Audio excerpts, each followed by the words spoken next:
The Queen is appearing refreshed and revitalized on her mini-break to Norfolk, where she has indulged in her passion for horses, royal sources have said. Her Majesty was spotted today wearing a trademark headscarf and bright lipstick, being driven by an aide to make a second visit to her four-legged friends at the Royal Stud Stables. The Mirror revealed last week how the Queen traveled to her Sandringham estate, where she celebrated her 96th birthday. The monarch made the journey by helicopter from her Windsor Castle home, staying at Wood Farm to be close to her beloved late husband Prince Philip. The Duke of Edinburgh spent most of his retirement at the five-bedroom cottage after stepping back from royal duties in 2017, until both he and the Queen moved into Windsor Castle alongside each other for the majority of the pandemic. Since last Wednesday, the Queen has been enjoying some quiet time as well as welcoming a small number of guests as part of low-key celebrations for her birthday. Her Majesty has also been speaking to staff who run the main residence, which is now open to the public throughout the spring and summer, as well as trainers and workers at her local stables. The Queen effectively retired from horse riding after a hospital stay last October, where she underwent a series of tests for an unexplained condition. The sovereign has been suffering from discomfort when riding and decided to hang up her saddle before the start of ongoing mobility issues which she has suffered in recent months. However, royal sources have said the Queen has lost none of her enthusiasm which she has demonstrated these past few days. One source said, "Her Majesty is as keen on being updated about the horses as she has ever been. She has loved seeing the horses this week and just as enthusiastic about everything from their well-being to their training progress. Her eyes light up when she is around the horses. She's certainly appearing refreshed and revitalized from taking some time off and having a rest."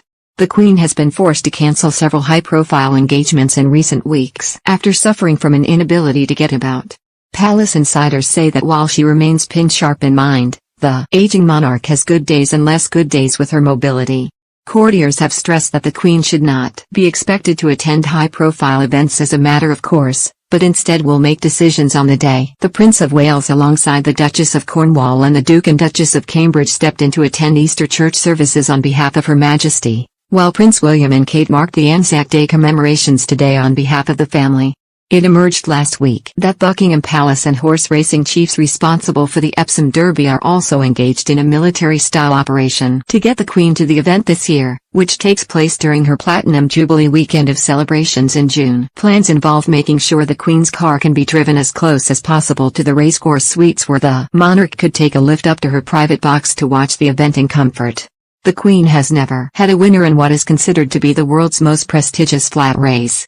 Champion jockey and four-time Derby winner, who has ridden hundreds of times for the Queen, told how he has relished hearing Her Majesty's depth of knowledge. He said, "Well, first of all, you've got to be careful what you say, because she'll pick you up if you get it wrong. And I know she's now an old lady, but she's sharp. Her mind is still very, very sharp, and her breeding is right at the forefront of her brain. If you just slip up and say this horse is out of the wrong mare, she will be straight on you. Or she goes back 4 or 5 generations and tells you about them. I can't remember last week, never mind 5 generations. She's very sharp. We've got to know the Queen quite well, and it's her passion. I wouldn't call it her life, but it's her passion, her hobby, and she really enjoys doing it. You go to the stud and you walking around the stud and you're looking at the foals and the stud groom says, 'That's so-and-so out of so-and-so.' And you can see her going up to the foal and she starts giving you a story about a grandmother or whatever. She just enjoys touching the foals, stroking them. And that is a great moment for her, just enjoying seeing the future in her horses. It's her passion that she really loves.